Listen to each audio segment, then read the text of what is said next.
Salah seorang di antara cucunya Rasulullah yang bernama Sayyiduna Al-Hasan pernah berjalan dengan putranya. Di beberapa tempat dia berjumpa dengan orang pedalaman yang benci kepada keturunan Rasulullah. Karena keturunan Rasulullah ini dibenci dari semenjak zaman dahulu, bukan sesuatu yang baru. Sampai Allah katakan dalam Al-Quran, Inna syani'aka huwal abtar. Sesungguhnya orang yang mengatakan kamu tidak memiliki keturunan, wahai Muhammad, dialah yang tidak memiliki keturunan. Padahal ada di dalam Al-Quran. Loh, memangnya keturunan Nabi masih ada? Ada saja yang bertanya seperti itu. Kalau di dalam Musnad Al-Imam Ahmad bin Hanbal, Nabi Muhammad bercerita bahwa Imam Mahdi nanti di akhir zaman akan diutus oleh Allah Subhanahu wa Ta'ala sebagai penyelamat kepada umat. Kata Rasul, dan dia dari keturunan saya. Sekarang pakai akal. Kalau nanti di akhir zaman ada keturunan Nabi, terus nongolnya dari mana kalau sekarang gak ada keturunan Nabi? Fahami teks hadis Rasulullah, kemudian gunakan akal kalian.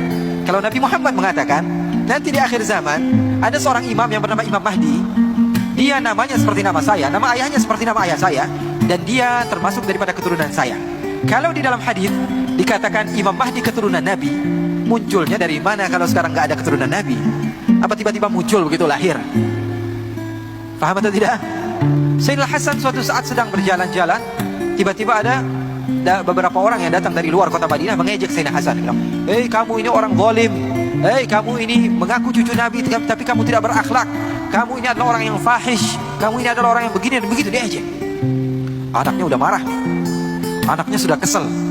Dia bilang, ayah kok diejek gak marah-marah? Bapak kok dibilang begini, dibilang begitu, kok kamu tidak marah, biasa saja? Bahkan wajah kamu tidak berubah sedikit pun. Apa kata Sayyidina Hasan? Beliau mengatakan, saya pengen jawab, tapi kakek moyang saya dari semenjak dahulu tidak mengajarkan saya cara untuk berkata-kata kotor, sehingga saya tidak tahu kata-kata kotor. Untuk mengatakan sesuatu yang kotor saya tidak tahu, karena saya tidak diajarkan oleh orang tua saya. Subhanallah. Nabi Isa alaihissalatu wassalam, satu kisah yang menarik. Kalian pegang, kalian ajarkan kepada keluarga kalian, jangan kalian lupakan. Nabi Isa alaihissalatu wassalam pernah suatu saat sedang berjalan. Ketika beliau berjalan, tiba-tiba ada sebagian orang yang mengejek Nabi Isa. Dikatakan, wahai Isa, kamu ini penjahat, wahai Isa, kamu ini perusak dunia, wahai Isa, kamu ini adalah orang yang tidak benar. Nabi Isa tersenyum dan mengatakan apa? Jazakumullahu khaira, terima kasih banyak, semoga Allah membalas kamu. Diejek lagi, kamu pembohong, wahai Isa, kamu pendusta. Ingat kisah ini, ajarkan kepada keluarga kalian. Bagaimana Nabi Isa ketika diejek, Nabi Isa dikatakan, kamu pembohong, kamu pendusta, kamu adalah pemecah belah umat. Apa kata Nabi Isa? Jazakumullah khaira. Hawariyun, pengikut Nabi Isa, bingung. Wahai guruku, kenapa kok kamu diejek? Kamu jawabnya jazakumullah khairan, semoga Allah membalas kebaikan. Apa kata Nabi Isa? Huwa yukhriju ma'induh wa ana ukhriju ma'indi. Apa kata Nabi Isa?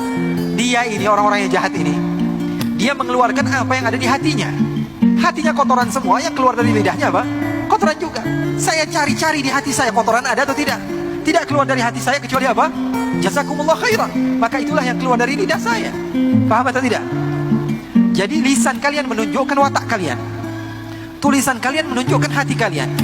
Semakin kotor kata-kata yang kalian keluarkan, semakin menunjukkan kapasitas hati kalian di dalam keimanan kepada Allah Subhanahu wa Ta'ala.